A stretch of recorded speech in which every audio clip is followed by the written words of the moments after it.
3분기까지 뜨겁게 달려왔던 국내 증시, 긴 추석 연휴를 앞두고 있습니다. 오늘은요, 남은 4분기 주도 섹터 함께 선별해 보고요, 섹터 전략까지 한 발 더 들어가 보도록 하겠습니다. 김태훈 크로스힐 자산운용 대표 나오셨습니다. 어서 오세요. 네, 안녕하십니까. 네, 대표님 먼저 변수들부터 좀 짚고 넘어가야 될 것 같습니다. 미국 의회 예산안 합의가 결국 부결이 되면서 결국 연방정부 셧다운에 들어갔습니다. 물론 시장 자체는 크게 반응은 하고 있지 않은 모습이지만 그럼에도 변수는 변수다 보니 좀 체크를 해봐야 될 것 같은데 전반적으로 어떻게 보고 계실까요? 네, 어제 셧다운이 시작됐는데 미국 증시는 상관없이 올랐지 않습니까? 이제 과거에도 정부 셧다운이 22차례 있었다고 하더라고요. 그런데 평균적으로는 크게 빠진 적은 없고요. 그런데 중요한 거는 이제 트럼프 행정부이기 때문에 과거에 트럼프 행정부 때 셧다운이 한 번 또 있었는데 그때가 이제 2018년 말, 19년 초까지 약 한 35일 정도 역대 최장 기간의 셧다운이 있었습니다. 그때는 처음에는 주가가 좀 빠졌어요. 네, 그런데 이제 결과적으로는 그 기간 동안은 한 10% 이상 올랐거든요.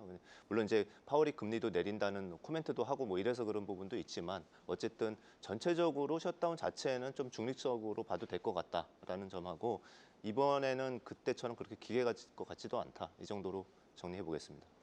그런데 한 가지 한 발 더 들어가 보면 지금 연방정부가 셧다운에 들어가면서 주요 지표를 발표하는 기관들도 마찬가지로 쉬게 됐습니다. 그렇죠. 그렇다 보니까 이번 주에 발표될 비농업 고용 지표도 결국에는 발표가 되지 않을 것으로 보이는 상황. 이렇게 되면 연준 입장에서는 10월 FOMC를 소위 말하는 깜깜이로 들어가게 되는 건데 이건 좀 금리 결정에 영향이 있지 않을까요?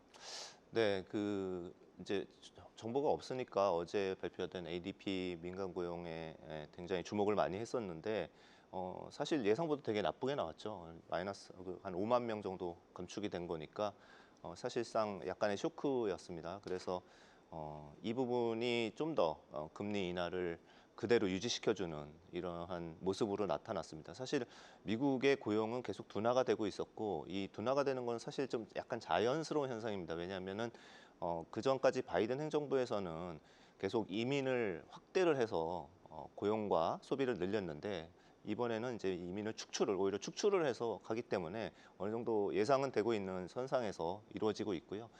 반면에 GDP는 굉장히 좋게 나오고 있기 때문에 이게 뭐 고용이 둔화된다고 그래가지고 경기 침체까지 생각할 필요는 없을 것 같습니다. 결과적으로는 좀 불리하죠. 지금처럼 이렇게 불확실할 때는 오히려 금리 인하를 약속한 대로 계속 기조를 이어가는 방향으로 예상이 됩니다. 보험성 금리 인하 가능성을 보고 계신 것 네네. 같습니다. 자, 이런 환경 속에서 4분기가 시작이 됐는데 이번 4분기에는 어떤 섹터가 주도주 역할을 할 수 있을지 함께 진단도 들어보도록 하겠습니다. 첫 번째 종목들, 첫 번째 업종으로는 반도체와 장비주들을 좀 꼽아주셨는데 지금 반도체와 반도체 소부장들 계속 랠리를 진행을 하고 있거든요. 이 고공행진은 계속된다. 이렇게 보고 계신 건지 그렇다면 어떤 포인트에 좀 주목을 해볼까요? 네, 반도체는 뭐 계속 보신 것처럼 최근에 가장 핫하고 사실 반도체 가격이 올라간 건 6개월이 넘었습니다. 계속 반등하고 있었고요. 재고도 최고値는 굉장히 낮아진 수준이고요. 그리고 이렇게 이제 사실상 어떻게 보면 반도체가 쓰이는 곳은 PC, 노트북, 스마트폰 이런 쪽이 이제 레거시라고 그래서 전통 반도체인데 그쪽 수요가 그렇게 좋은 건 아니거든요. 그럼에도 불구하고 이렇게 왜 가격이 올라가고 좋은지에 대해서는 첫 번째로는 증설이 없었어요, 별로. 왜냐하면은 이제 그 업황이 전방 산업이 안 좋았기 때문에 별로 증설이 없었고 두 번째로는 이제 AI용 반도체인 HBM의 캐파가 늘어나면서 기존의 캐파까지 많이 잡아먹었죠. 이런 부분 때문에 반도체 가격이 많이 튄 거고요. 그런데 이제 장비주까지도 좋게 봐야 되는 이유는 뭐냐면은 계속 증설을 안 하다가 이제는 증설을 시작을 합니다. 그래서 하고 있는 중이고 예를 들어서 삼성전자 같은 경우는 평택에 P4 라인에다가 이제 약 6만 장 이상을 이제 건설 중이거든요. 그런 부분은 전체 캐파가 60만 장 디램이 약간 넘으니까 10%를 약간 초과하는 정도의 증설이고요. 하이닉스 같은 경우도 M15 라인도 증설 중입니다. 그래서 거기도 한 처음부터 이제 계속 계획이 늘어나더라고요. 그래서 한 6만 장 가까이 될 것 같은데 이것도 10% 초반씩 증설이 되는 거죠.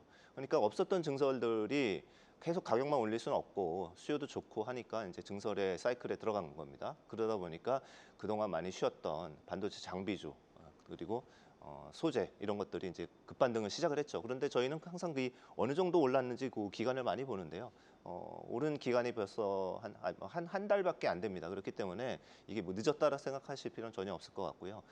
일단은 순서는 전공정 장비, 그 다음에 후공정 장비, 테스트 장비, 그리고 마지막으로 소재 이런 순서로 보시면 될 것 같습니다. 네, 반도체 상승은 이제 시작했다 이렇게 보고 계신 상황입니다. 네, 소재 장비가요. 소재 장비가. 네.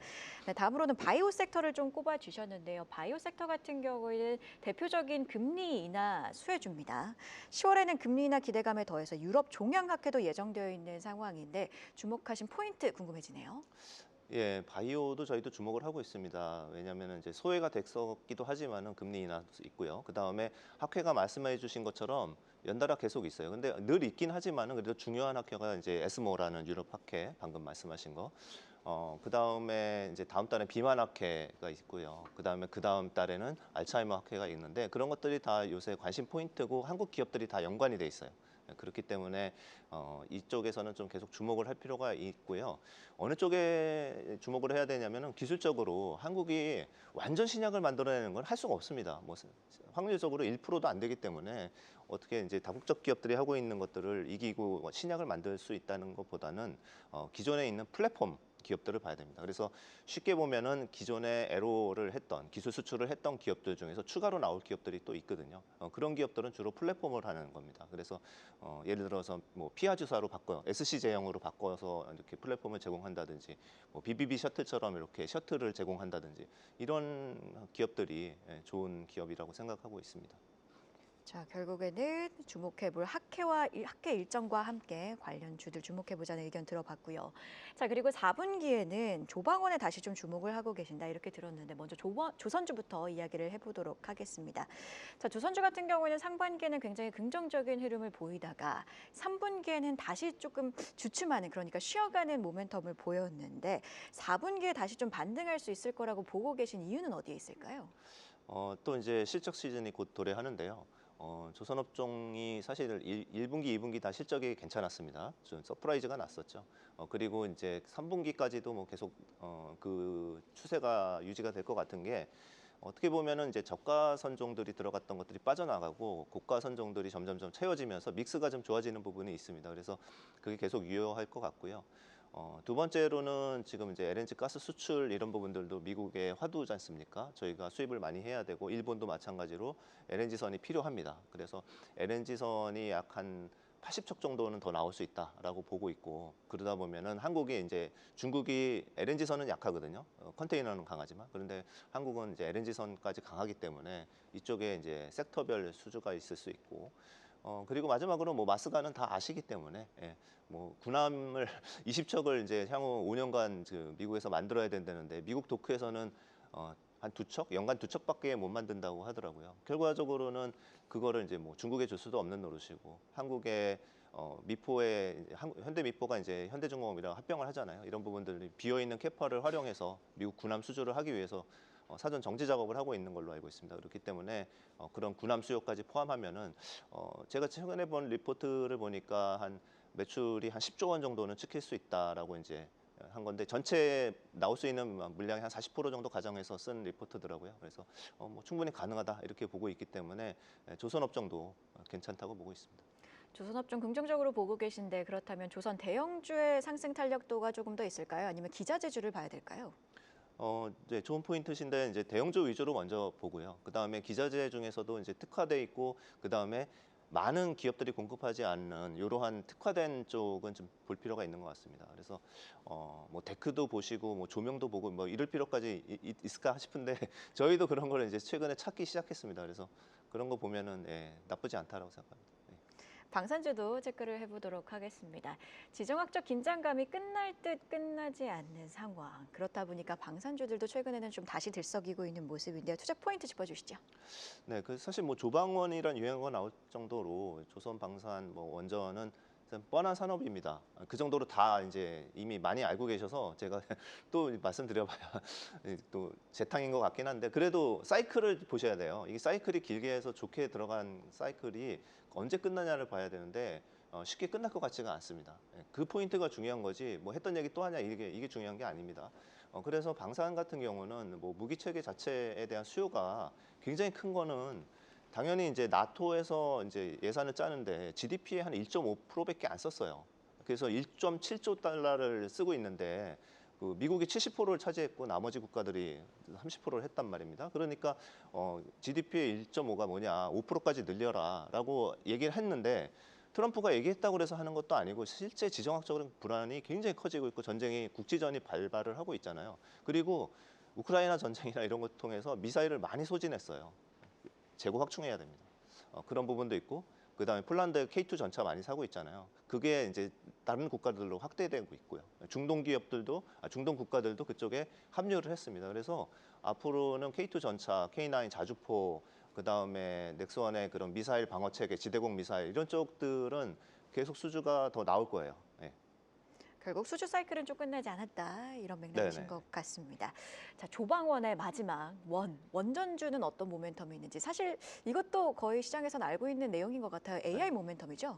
그렇죠. 이제 원전이랑 저희가 이제 주목하는 건 저희가 계속 주목을 했었던 거는 꼭 원전뿐만 아니라 에너지 인프라, 전력 공급하는 그런 쪽들 산업을 전체적으로 되게 좋게 보고 있고 저희가 2년 이상 투자해서 뭐 수익이 200%, 300% 났음에도 아직도 팔지 않고 계속 가져가고 있습니다. 그 이유는 특히 원자력 같은 경우는 사이클이 굉장히 길어요. 실제 매출로 잡히지도 않았고 이제 수주가 간간히 나오고 있는데 그런 부분으로 인해서 끌고 가는 산업이고 본격적인 수주는 27년부터는 많이 나올 겁니다. 왜냐하면 이제 첫 번째 원전 SMR이 지어지는 게 한 30년, 2030년 정도 되거든요. 그래서 가장 긴 사이클이고 그동안 쉬어 있다가 잠에서 깬 사이클이기 때문에 원전은 계속 좋게 보시면 좋을 것 같고 그 다음에 우리나라에서 할 수 있는 회사들은 이제 핵심 기기를 다른 데서 못하는 기기를 하는 회사들이 있지 않습니까? 그래서 뭐 두산그룹 계열이라든지 아니면 한전기술이라든지 뭐 이런 저희가 다 알고 있는 그런 기업들에 대해서는 계속 잘 저희는 보유를 하고 있을 생각입니다.